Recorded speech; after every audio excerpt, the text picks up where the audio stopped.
Hello बच्चों, कैसे आप सब? बढ़िया हैं? तो चलिए एक और वीडियो, एक और लेक्चर, एक और टॉपिक आपके लिए। किस टॉपिक से रिलेटेड? हम पढ़ रहे थे सीयूईटी फिजिक्स टॉपिक, है ना। सीयूईटी के अंदर जो फिजिक्स का सिलेबस है वो हम आपको कवर करा रहे थे। उसी सीरीज में जो हम पीवाईक्यूज लगा रहे थे, उसी सीरीज में अगला वीडियो जो आपके फोर्थ चैप्टर के लिए, यानी फोर्थ चैप्टर के जो प्रीवियस ईयर क्वेश्चंस आ चुके हैं या कुछ क्वेश्चंस ऐसे हैं जो आए नहीं हैं लेकिन फ्यूचर के लिए इंपॉर्टेंट हैं, वो आज हम लेकर के आए हैं आपके लिए। तो चलिए, मैं अभिषेक त्रिपाठी स्वागत करता हूं आपका आपके अपने YouTube चैनल ज्ञान कलश पे। तो शुरुआत करते हैं आज के पहले क्वेश्चन के साथ। तो पहला क्वेश्चन क्या है भैया? पहला क्वेश्चन आपको देखने को मिलेगा किस टॉपिक से? बायोट-सेवर्ट लॉ से, है ना। पहला टॉपिक किससे? बायोट-सेवर्ट लॉ से। चौथा चैप्टर यहीं से शुरुआत भी होता है। कौन सा? Biot-Savart law. क्या होता है भाई ये बायोट-सेवर्ट लॉ, और उससे बेस पर न्यूमेरिकल कैसे लगेगा? तो पहले ये पता चले कि बायोट-सेवर्ट लॉ होता क्या है ना। तो बायोट-सेवर्ट ने मिल करके क्या किया? मैग्नेटिक फील्ड की मैग्नीट्यूड को कैलकुलेट करने का एक फॉर्मूला डिराइव कर दिया कि भैया कैसे पता करेंगे कि किसी वायर की वजह से मैग्नेटिक फील्ड कितनी बनेगी। क्योंकि ऑयस्टेड भैया कह के गए थे कि ऑयस्टेड क्या कह के गए थे कि अगर किसी वायर में करंट फ्लो कराओगे तो उसके आसपास क्या जनरेट हो जाएगी? मैग्नेटिक फील्ड जनरेट हो जाएगी। लेकिन मैग्नेटिक फील्ड की वैल्यू कितनी होगी ये वो तो नहीं बताए थे, है ना। उसकी वैल्यू कितनी होगी, उसका मैग्नीट्यूड कितना होगा, उसको किसने बताया? बायोट और सेवर्ट ने। ये एक आदमी नहीं थे, ये दो आदमी थे। बायोट अलग थे, सेवर्ट अलग थे। ठीक है, तो बायोट सेवर्ट ने मिल करके क्या किया? इस पर वर्क किया, और वर्क करने के बाद हमें एक फॉर्मूला दिया। उसी फॉर्मूले को यूज करके हमने अलग अलग वायर के लिए, चाहे वो स्क्वायर के शेप में हो, चाहे वो सर्कल के शेप में हो, उसमें करंट पास कराया, स्ट्रेट वायर हो उसमें करंट पास कराया। यानी सभी वायर्स को लेकर के अलग अलग साइज की, अलग अलग टाइप की वायर को लेकर के उन्होंने बहुत सारे एक्सपेरिमेंट किए। उन्होंने तो बहुत ही कम किए, उन्होंने जो किए सो किए। उसके बाद फर्दर आगे आगे भी इसके बारे में रिसर्च चलती गई और एक्सपेरिमेंट होते गए, जिससे नए नए फॉर्मूले बनते चले गए। तो चलिए आज हम कुछ उसी के बारे में डिस्कस करने वाले हैं, बायोट-सेवर्ट लॉ के बारे में। तो सबसे पहले बायोट-सेवर्ट लॉ का बेस फॉर्मूला क्या है? What is the basic formula for Biot-Savart law? तो बायोट-सेवर्ट लॉ के लिए एक फॉर्मूला है। क्या फॉर्मूला है भैया? बायोट-सेवर्ट लॉ के लिए बायोट-सेवर्ट का फॉर्मूला है B is equals to mu naught upon 4 pi L dl sine theta I, क्या होता है? I dl sine theta divided by R square. ये बायोट ने कहा, बायोट और सेवर्ट ने मिल करके मैग्नीट्यूड निकालने का, मैग्नेटिक फील्ड का मैग्नीट्यूड निकालने का ये फॉर्मूला उन्होंने डिराइव कर दिया। ठीक है ना, मैग्नेटिक फील्ड निकालने का ये फॉर्मूला डिराइव कर दिया। अब इसी को अलग अलग शेप के लिए, चाहे वो लॉन्ग स्ट्रेट वायर हो, चाहे वो इन्फिनाइट लेंथ की वायर हो, चाहे वो फाइनाइट लेंथ की वायर हो, चाहे वो सर्कुलर वायर हो, यानी वायर को सर्कल के फॉर्म में या स्क्वायर के फॉर्म में, जो इस क्वेश्चन में आपको दिया गया है। इस क्वेश्चन में स्क्वायर फॉर्म पूछा गया है। तो use Biot Savart law to obtain the expression for the magnetic field at the centre of a coil in the form of square of side 2a। उस स्क्वायर की साइड कितनी होगी? 2a साइड का square होगा, और उस पर कितनी करंट होगी? I करंट होगी। तो उसका सेंटर पर, उसके सेंटर पर मैग्नेटिक फील्ड कितनी होगी ये हमें बताना है। सेंटर पर मैग्नेटिक फील्ड कितनी होगी ये हमें कैलकुलेट करके बता देना है। ठीक है, चलिए लगाते हैं, देखते हैं कितनी मैग्नेटिक फील्ड होगी सेंटर पर। तो भैया हमारे पास ये स्क्वायर है जिसकी साइड कितनी है? 2a है। साइड कितनी है? 2a। ये भी साइड कितनी? 2a। ये भी साइड कितनी? 2a। और ये भी साइड कितनी? 2a। अगर हम बात करते हैं इसके सेंटर की, तो सेंटर से हम इस वायर को कंसीडर करें। इस वायर का हम नाम दे देते हैं AB। इस वायर का नाम दे देते हैं भाई, अगर देखा जाए तो इस तरह से हमारे पास 4 वायर रखी हुई हैं। स्ट्रेट वायर वाली कंडीशन अगर फॉलो की जाए तो हमारे पास कितनी वायर हैं? 4 वायर हैं। एक है AB, BC, CD और DA। अगर हम इस पे करंट मान लेते हैं कि I करंट है, तो इस पे भी I करंट होगी, इस पे भी I करंट होगी, और इस पर भी I करंट होगी। डायरेक्शन बताना बहुत जरूरी है। यहां से मैग्नेटिक फील्ड बनेगी सेंटर पर, यहां पर मैग्नेटिक फील्ड बनेगी इस वायर की वजह से। तो इस वायर की वजह से कितनी डिस्टेंस पर मैग्नेटिक फील्ड बनेगी? A डिस्टेंस पर। कितनी डिस्टेंस पर? सेंटर का मतलब कितना है? वायर से सेंटर की डिस्टेंस कितनी होगी? A होगी, क्योंकि पूरी साइड कितनी है? 2a, और ये स्क्वायर है तो डिस्टेंस आधी हो जाएगी। तो वायर से सेंटर तक की डिस्टेंस क्या हो जाएगी? A हो जाएगी। यहां से भी A हो जाएगी, और यहां से भी A हो जाएगी, और यहां से भी A हो जाएगी। यानी सारी साइड से सेंटर का जो डिस्टेंस है वो A है। अगर हम एक साइड की वजह से मैग्नेटिक फील्ड कैलकुलेट कर लें और उसको 4 से मल्टीप्लाई कर दें तो हमें सेंटर पर मैग्नेटिक फील्ड मिल जाएगा, क्योंकि सभी वायर की वजह से मैग्नेटिक फील्ड सेम होने वाला है। तो हम एक वायर की वजह से यानी इस वायर AB की वजह से सेंटर पर मैग्नेटिक फील्ड फाइंड करेंगे। सेंटर का मतलब O। भैया यहां से देखते हैं, अगर इसको हम मिला दें, फाइनाइट लेंथ की वायर है ये, तो फाइनाइट लेंथ की वायर का फॉर्मूला लगाएंगे हम लोग, और ये एंगल हमें कितना मिलेगा 45 डिग्री, और ये एंगल कितना मिलेगा 45 डिग्री। टोटल एंगल कितना हो गया 90 डिग्री का, है ना। तो फाइनाइट लेंथ की वायर के लिए फॉर्मूला क्या था, फॉर्मूला आपको याद होना चाहिए।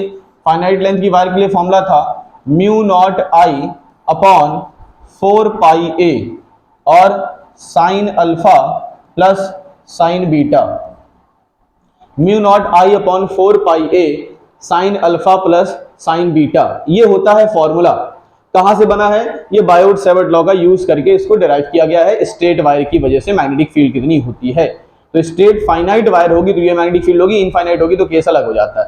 तो फाइनाइट वायर के लिए मैग्नेटिक फील्ड की वैल्यू कितनी होगी, mu naught I upon 4 pi A sine alpha plus sine beta, है ना। मजा आ गया। तो चलिए लगाया जाए, वैल्यूज पुट किया जाए।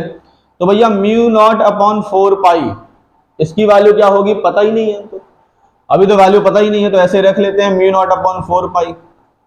आई की वैल्यू दिया हुआ है, आई है, इसमें एंगल्स रखने हैं साइन 45 और cos 45, sine 45 plus sine 45, cos कहां से आ गया, साइन 45। साइन 45 की वैल्यू कितनी होती है 1/√2, तो कितना हो जाएगा म्यू नॉट अपॉन 4 पाई आई अपॉन ए, ये हो जाएगा 2/√2, 2/√2, क्योंकि यहाँ पे क्या आएगा 1/√2, 1/√2 क्या हो जाएगा 2/√2, 2/√2। ये 2 से 2 कैंसल, उद्धार हो गया, कैंसल क्या हो गया, हमारे शब्दों में क्या कहा जाएगा, उद्धार हो गया इसका। म्यू नॉट अपॉन क्या बचा, यहां से बचा भैया 2 पाई ए बचा, और क्या बचा आई बचा सर, और क्या बचा √2 बचा, क्या बचा √2। कितनी है 4, कितनी साइड्स हैं 4, ये तो एक का हो गया ना, इसको BAB मान लो, BAB। नेट इलेक्ट्रिक फील्ड क्या होगी भैया, net electric magnetic field, magnetic field कितनी होगी 4 इंटू BAB, क्योंकि सभी की वजह से मैग्नेटिक फील्ड कितनी बनेगी, सेम बनने वाली है। जब सभी की वजह से सेम बनेगी, और साइड कितनी है 4, अगर 4 साइड है तो 4 से क्या कर दो मल्टीप्लाई, क्या कर दो मल्टीप्लाई, तो क्या हो जाएगा 4 into mu naught I upon 2 पाई ए √2, यहां से 2 से 2 कैंसल, 2 बचा, तो क्या बचा 2 mu naught I upon pi ए √2। क्या √2 से 2 को कैंसिल कर सकते हैं, कुछ लोग कहेंगे नहीं सर, हम कुछ लोग कहेंगे यस सर। क्या कैंसिल होकर के आएगा, क्या कैंसिल होकर के आएगा √2, क्या बचेगा √2 mu naught I upon pi ए, ये हो जाएगा फॉर्मूला। क्या हो जाएगा फॉर्मूला, किसकी वजह से, स्क्वायर के सेंटर पर मैग्नेटिक फील्ड का फॉर्मूला, स्क्वायर के सेंटर पर मैग्नेटिक फील्ड का फॉर्मूला हो जाएगा ये। कोई दिक्कत, यहां तक कोई समस्या हो तो बता सकते हैं, बड़ा आसान से टॉपिक से समझा दिया गया कि क्या होगा बायोट-सैवर्ट लॉ की हेल्प से स्क्वायर के सेंटर पर मैग्नेटिक फील्ड। वायर वाला डेरिवेशन आपके सर जो भी जहां भी आप पढ़े होंगे पढ़ाया गया होगा। वायर की वजह से, इनफाइनाइट वायर की वजह से मैग्नेटिक फील्ड का formula mu naught I upon 4 pi A sine alpha plus sine beta. कुछ लोग यहाँ पर θ1 और θ2 भी लेते हैं, वो भी सही है, θ1 और θ2 भी सही है, अल्फा और बीटा भी सही है। एंगल तो हम अपने हिसाब से ले सकते हैं, कोई भी वेरिएबल चूज किया जा सकता है, लेकिन फॉर्मूला सही डिराइव होना चाहिए। इसलिए डेरिवेशन पढ़ना बहुत जरूरी है। बच्चे आजकल के डेरिवेशन नहीं पढ़ते, न्यूमेरिकल की तरफ भागते हैं। देखिए सीयूटी में दिया हुआ क्वेश्चन था, क्या कर दिया, डेरिवेशन को दे दिया, और जहां डेरिवेशन दे दिया वहीं हवा टाइट हो जाती है ना। तो चलिए अगले क्वेश्चन की तरफ चलते हैं और हवा को फिर से ढीला करते हैं, है ना, टाइट हो गई थी। चलिए क्वेश्चन लगाते हैं, कौन सा क्वेश्चन, सेकंड क्वेश्चन। क्या है भैया, सर्कुलर कॉइल आ गया, लीजिए सर्कुलर वायर आ गई। अभी तक हम क्या कह रहे थे भैया, बायोट-सैवर्ट लॉ ने एक स्ट्रेट वायर के लिए बता दिया पुरुषार्थ, क्या कर दिया पुरुषार्थ, छोटी सी वायर ले लिया, छोटी सी वायर की वजह से मैग्नेटिक फील्ड एक छोटे से एलिमेंट की वजह से, जिसका लेंथ क्या था DL था, तो छोटे एलिमेंट की वजह से बायोट ने बता दिया। अब उसको इंटीग्रेट करते रहो, मिलाते रहो अलग अलग वायर के लिए। तो सर्कुलर वायर के लिए क्या फॉर्मूला बन गया, सर्कुलर वायर के लिए भी एक फॉर्मूला बन गया। चलिए देखते हैं क्या होता है सर्कुलर वायर के लिए फॉर्मूला ऑफ मैग्नेटिक फील्ड, है ना। तो सर्कुलर वायर, अगर मान लीजिए हमारे पास एक सर्कुलर वायर है, ये है सर्कुलर वायर, है ना। इसको अलग पेज पे समझाते हैं, इसको कहां समझाते हैं, अलग पेज पे, मजा आएगा। चलिए आइए, तो हमारे पास क्या है, एक सर्कुलर वायर है, ये है सर्कुलर वायर, ये है सेंटर इसका। अब कहोगे सर ये सर्कल तो दिख ही नहीं रहा है, ये सर्कल तो लग ही नहीं रहा है। बात सही है, सर्कल लग भी नहीं रहा है, तो सर्कल नहीं है, क्या है ये, सर्कल को थोड़ा सा टेढ़ा करके देखा गया। अगर हम सर्कल को सामने से देखें ऐसे तो ऐसा दिखाई देगा, लेकिन सर्कल को थोड़ा सा घुमा दो ऐसे तो ऐसा दिखाई देगा कुछ, है ना। सेंटर है, इसकी रेडियस कितनी है, ए रेडियस है, कितनी रेडियस है, ए रेडियस है। और इससे आर डिस्टेंस पर, सेंटर से आर डिस्टेंस पर इसकी एक्सिस कहलाएगी ना, ये क्या कहलाएगी, एक्सिस, यानी सर्कुलर वायर के एक्सिस पर, सर्कुलर वायर के एक्सिस पर आर डिस्टेंस पर, सर्कुलर वायर के एक्सिस पर आर डिस्टेंस पर एक पॉइंट P है, where we have to find electric field, magnetic field. कौन सी फील्ड, मैग्नेटिक फील्ड। कैसे निकालते थे, यहां से एक छोटा एलिमेंट लेते थे, इसकी वजह से यहां पर मैग्नेटिक फील्ड निकाली जाती थी, फिर इसके डायमेट्रिकली यहां पर एक एलिमेंट लेते थे और उसकी वजह से यहां पर एक मैग्नेटिक फील्ड निकालते थे। फिर मैग्नेटिक फील्ड की डायरेक्शन ये होती थी, यहां मैग्नेटिक फील्ड की डायरेक्शन ये होती थी, ये कंपोनेंट, ये कंपोनेंट, इसका ये कंपोनेंट, इसका ये कंपोनेंट, फिर ये दोनों कंपोनेंट आपस में कट जाते हैं और इन दोनों कंपोनेंट का आपस में इंटीग्रेशन हो जाता है, क्योंकि यही सारे कंपोनेंट नेट मैग्नेटिक फील्ड बनाएंगे। क्लियर, यही कंपोनेंट क्या बनाएगा, नेट मैग्नेटिक फील्ड बनाएगा, जबकि ये दोनों कंपोनेंट क्या होंगे, आपस में कैंसल हो जाएंगे, ये मैग्नेटिक फील्ड नहीं बनाएंगे। जो नेट मैग्नेटिक फील्ड होगा वायर की वजह से वो ये वाला होगा, ये वाला कंपोनेंट लिया जाएगा, तब मैग्नेटिक फील्ड आएगी। कोई समस्या यहां तक, आसान से शब्दों में समझा हमने। तो भैया मैग्नेटिक फील्ड का फॉर्मूला क्या होगा, एक्सिस पर, एक्सिस पर मैग्नेटिक फील्ड का फॉर्मूला होगा mu naught N I A square divided by 2a square plus R square की पावर 3/2। बाप रे, इतना बड़ा फॉर्मूला कैसे याद करेंगे, है ना, इतना बड़ा फॉर्मूला कैसे याद करेंगे गुरुजी, कैसे याद होगा। फिजिक्स पढ़ना है तो याद तो करना पड़ेगा, है ना, फिजिक्स पढ़ना है तो याद तो करना पड़ेगा। तो चलिए कैसे याद करेंगे, mu naught N I A square, mu naught N I A square, mu naught N I A square, A square का मतलब ये वाला square, divided by 2a square plus R square की power 3/2, 2a square plus R square की power 3/2, ये हो जाएगा magnetic field. कहां पर, सर्कुलर कॉइल के एक्सिस पर, कहां पर, सर्कुलर कॉइल के एक्सिस पर। अब सर्कुलर कॉइल के एक्सिस पर तो फॉर्मूला आ गया, सर्कुलर कॉइल के सेंटर पर क्या होगा गुरुवर, है ना, ये पूछा जा सकता है कि सर्कुलर कॉइल के सेंटर पर क्या होगा। तो चलिए सर्कुलर कॉइल के सेंटर पर भी देख लेते हैं। सेंटर का मतलब है कि ये आर जो है वो 0 हो जाएगा। भाई सर्कल के सेंटर पर आने का मतलब है कि ये जो एक्सियल पॉइंट है, एक्सियल लाइन है, इस पर कोई डिस्टेंस ही नहीं होनी चाहिए। सेंटर पे होने का मतलब आर की वैल्यू क्या हो जाएगी, 0 हो जाएगी। तो इसी केस में आर की वैल्यू 0 रख दीजिए, आंसर आपको मिल जाएगा। क्या मिलेगा, म्यू नॉट एन आई, म्यू नॉट एन आई अपॉन 2πa, क्या मिलेगा, म्यू नॉट एन आई upon 2πa, mu naught N आई अपॉन 2πa। कोई दिक्कत यहां तक, मैग्नेटिक फील्ड की वैल्यू मिल गई हमें, कौन सी वैल्यू, सर्कुलर कॉइल के सेंटर पर भी मिल गई और सर्कुलर कॉइल के एक्सिस पर भी मिल गई। एक्सिस का फॉर्मूला ये याद कर लीजिएगा, आर की वैल्यू 0 रख दीजिएगा, क्या मिल जाएगा, सेंटर पर मैग्नेटिक फील्ड की वैल्यू मिल जाएगी। कितनी होती है, mu naught I upon 2πa होती है। ठीक है ना, चलिए आगे बढ़े। आगे बढ़ते ही हमें क्या मिलेगा, क्वेश्चन, क्या मिलेगा, क्वेश्चन। कौन सा क्वेश्चन मिलेगा, ये वाला क्वेश्चन मिलेगा, है ना, क्वेश्चन मिलेगा। कौन सा क्वेश्चन मिलेगा, ये वाला क्वेश्चन मिलेगा। बहुत मजाक हो गया, कौन सा, क्वेश्चन नहीं जी, क्वेश्चन। क्या मिलेगा, क्वेश्चन मिलेगा। तो सर्कुलर कॉइल कौन सी भैया, a circular coil having 100 turns. कितने टर्न्स हैं, 100, यानी n की वैल्यू क्या हो गई, 100, n की value 100 turns of radius of 20 centimetre each. कितनी रेडियस है? 20 सेंटीमीटर। हमने रेडियस को किससे रिप्रेजेंट किया था? ए से। तो ए की वैल्यू कितनी हो गई? 20 सेंटीमीटर। मीटर में कन्वर्ट कर लीजिए, 20 into 10 to the power -2 metre. ये पढ़ चुके हो कि सेंटीमीटर को मीटर में बदलने के लिए 10 टू द पावर -2 से मल्टीप्लाई किया जाता है। चलिए, lies in the XY plane with its centre at the origin. कहां पे रखा गया है? XY प्लेन पे रखा गया है। अगर किसी रिंग को या किसी सर्कुलर कॉइल को XY प्लेन पे रखेंगे तो उसकी एक्सिस कहां से पास करेगी? Z एक्सिस पे।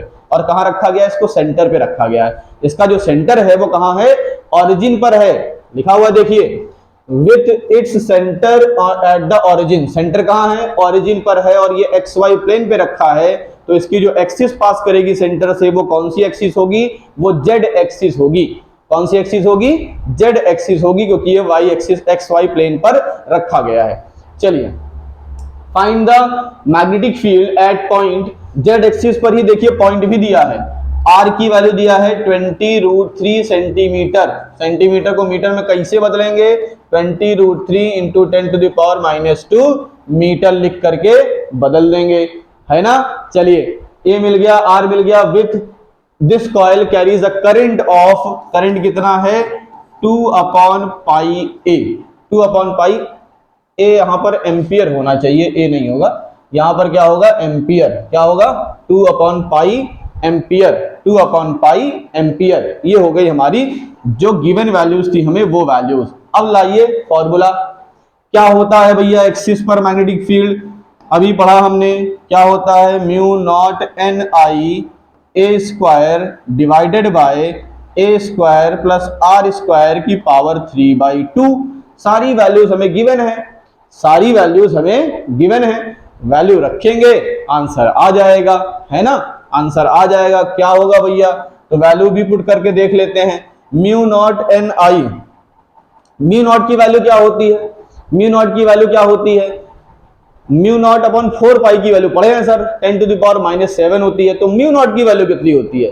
अरे यार, μ0/4π अगर 10 टू द पावर -7 होगा तो μ0 कितना होगा?